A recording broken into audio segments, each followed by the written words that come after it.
Hello and welcome to Flooring Models Kit Review Time. Today we've got something I've been waiting for it seems years. It's not, but it feels like it. What we've got down in here is Arma Hobbies brand new 1/48 scale Hurricane Mark II C. Now, as a lot of you know, I am a bit of a fanboy when it comes to Arma Hobbies. They hit the market with their beautiful 72nd scale Hurricanes and was completely blown away. I don't think I've had a nicer building experience on a 72nd scale kit in my life. And again, the detail on it is absolutely astounding. I often talk about how if you go back, 20 years and you look at 77 scale kits, 48 scale, 32nd, so forth and so on, it's like there's been a shift because the detail you'd find on a 48 scale kit, you were finding on 72nd scale kits now. And that was just brilliant. That's like taking it away. The detail on that kit is more akin to what you'd find on a good quality 32nd scale kit. It's amazing now with technology and CAD and obviously tooling and things like that, how it can actually be super scaled down and still give you all the details you want and sort of tricking the eye and things like that. It was beautiful. So I often joked about at the time, what if they did it in 1/48 scale? And then lo and behold, clearly they were listening. Next thing you know, they announced it. They're doing a 48 scale one. And I went through the roof, it's a little bit of we came out, honestly. It was like, my God, what's that kit going to be like? And to be honest, it's not like we haven't got Hurricanes in 48 scale, because let's face it, the Airfix one's a nice enough kit. Showing its age a bit now. It's got to be what, as you say, I think that came around about, mid 2015, something else like that. So around about those ones. So again, it's 7, 8 years old now, that particular kit. Then obviously recently did it as part of a live show. You would have seen the Hobby Boss kit as well. And to be honest, that's a good step up. Really nice kit. Went together really well. Thoroughly enjoyed the build. But I've been waiting for this one to drop. And waiting. And finally it came down. So actually we got them in the store yesterday at PM Model. So a lot of you probably got your kit to had them out on pre-order. Matt put this one on a special delivery down to me yesterday to get it so I could get a review for you up to date. So enough with the waffle. Down here we've got the gorgeous box art. Again, really nice box art. My only point is to it, from a computer shopping point of view, they all look a bit samey. So although it says 48 scale, it's very similar to their 72nd scale kit. So yeah, that's the thing. We have got on the box art the marking options down here at the back, of which you can see is absolutely some nice stunning ones down in here. So we've got one down here in black from Tangmere 1942, and then obviously we've got one down in here from Cotteshaw as well from 1941, and then down at the bottom one down in here we've got 1944 as well. So some really nice options. We've got a Polish one down in there as well. So again, if you fancy the black and this, and to be honest, I've done these two schemes already. So the only one I haven't is the black one. So I might actually do this one in the black one. So your kit number for this one is 40004. There's not much, to be honest, round on the box, as you can see down on here, pretty much as it is, because all the goodies are on the inside. All right. And again, clever way of doing it, which I didn't realise, but we've actually got a tray system, so it keeps it nice and safe. We've got nice, good packaging with it as well. So actually, quite a fan of that. I think that's worked out quite well. So straight off the bat, now I'm going to be honest with you, I haven't seen this at all. This is the first time I've looked at it, but I've seen a lot of work on CAD, and that just doesn't disappoint. Just looking at it like that, looking through the plastic, the detail is absolutely phenomenal. All right, but anyway, we'll look at that bit in a minute. We'll keep you in suspense a little bit longer. So what we have down in here is the old instructions.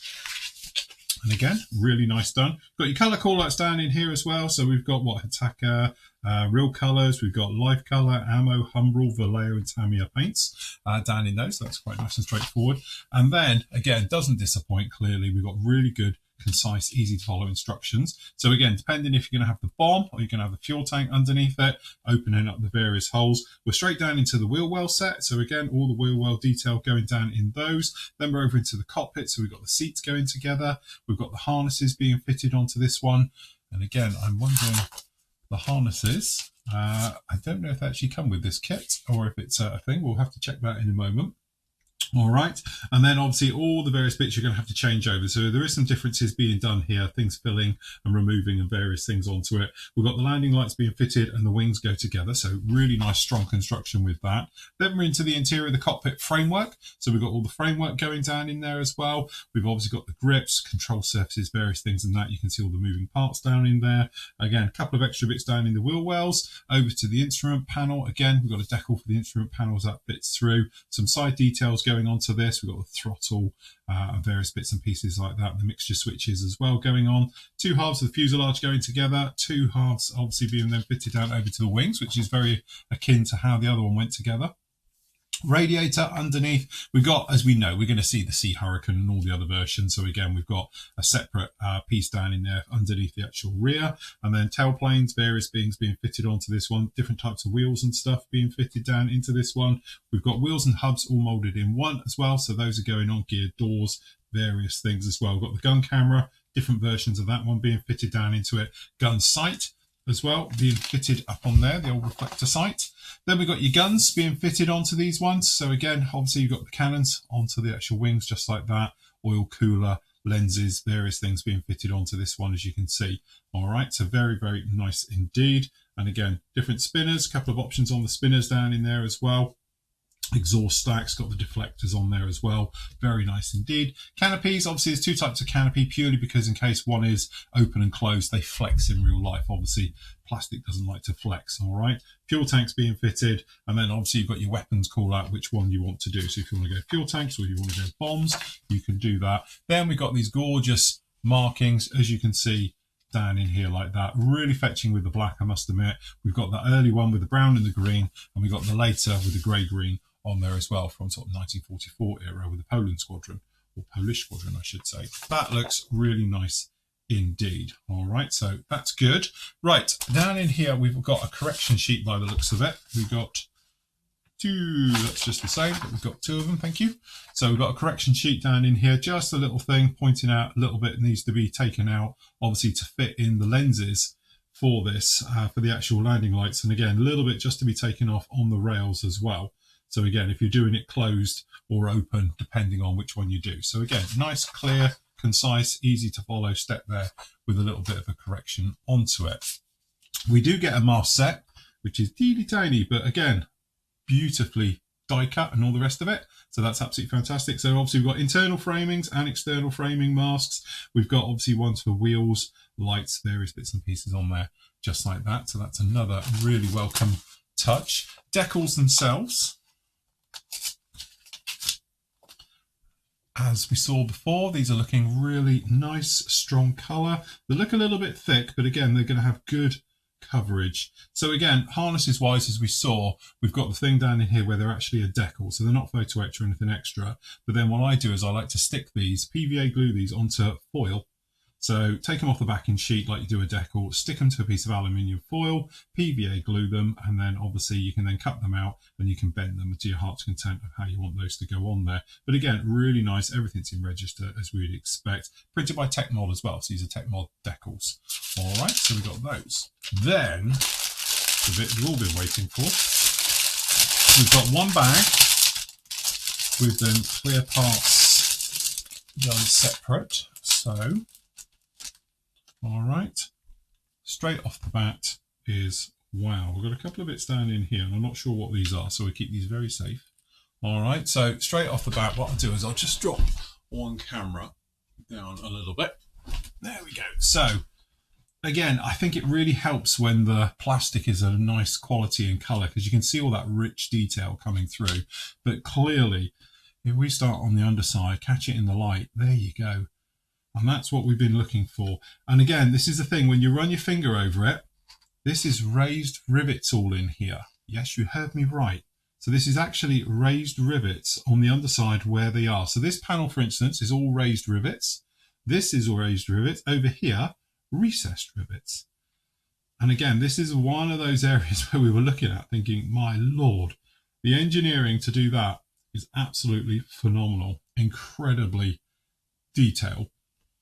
Again, just running your finger over it, we've got raised rivets, we've got recessed details.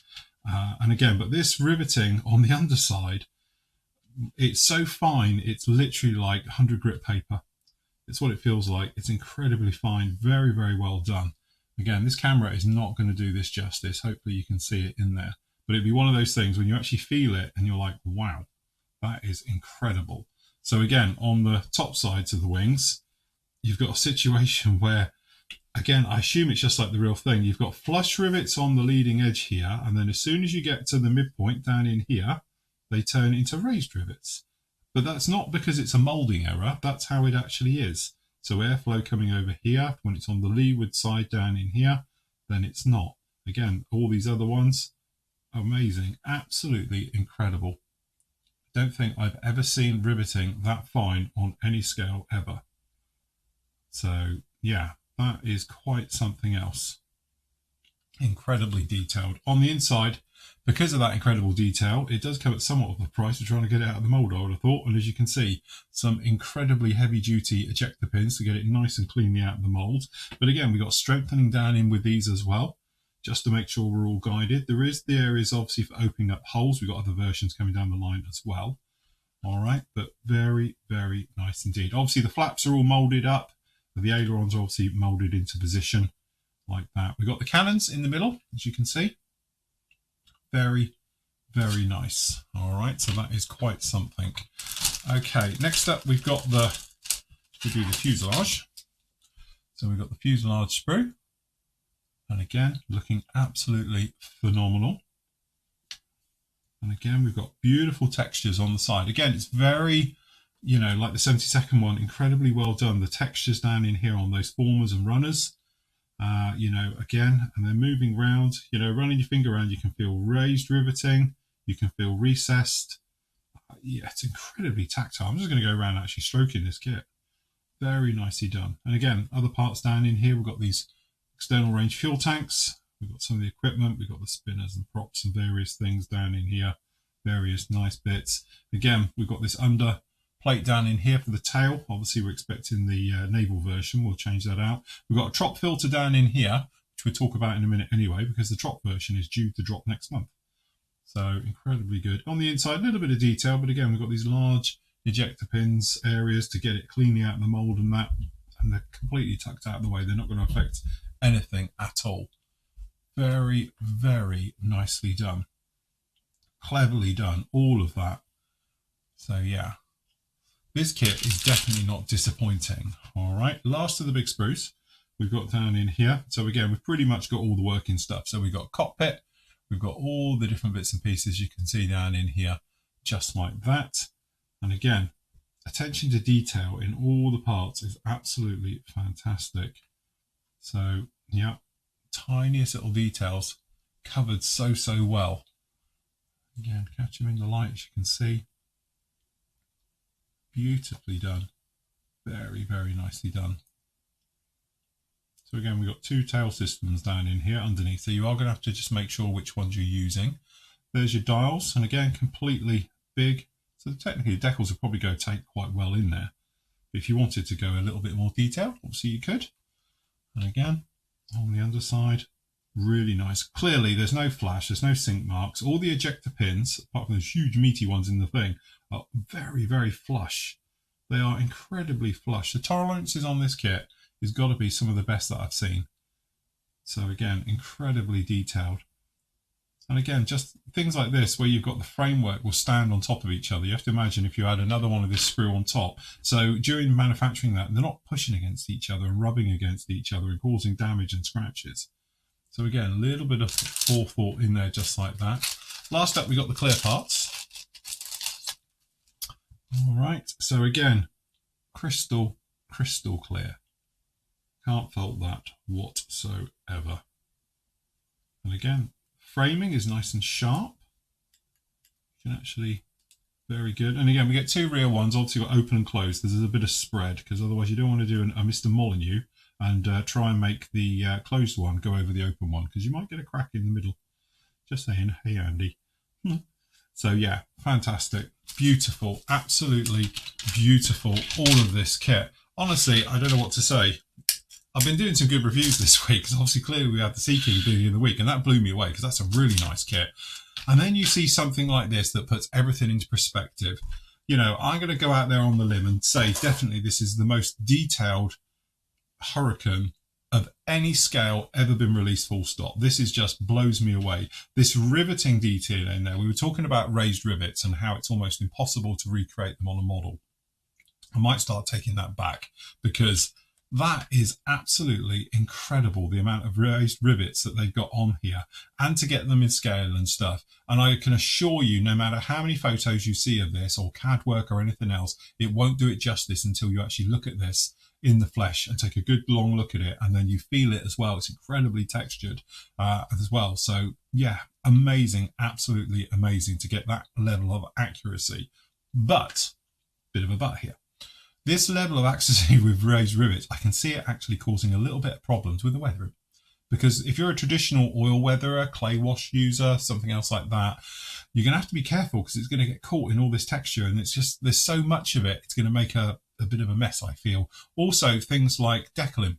This is going to be a nightmare to decal over, purely because, obviously, with all this raised rivets, it's going to cause air pockets underneath the carrier. It's not so bad if it's a solid decal, but if you've got, you know, obviously, trying to get this to go down, they are that close together. I don't think no amount of setting solutions is going to get these to bed down, so these rivets are going to show through. And to be honest, this is something we spoke about before.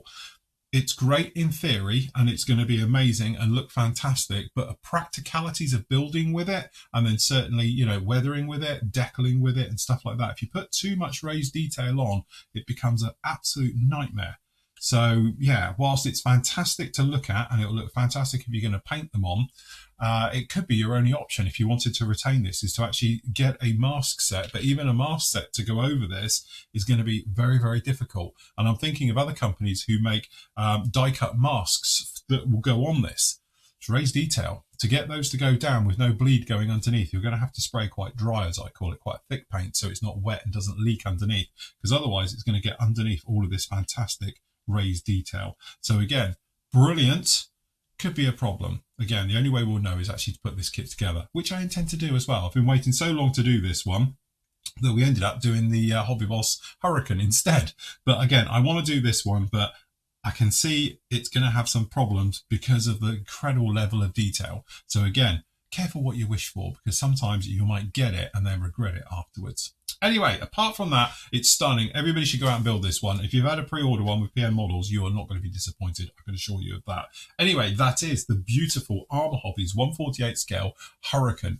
Just to let you know, apparently the Trop version is due out next month as well. So this is obviously the Mark IIc, but the Trop version is due out shortly as well.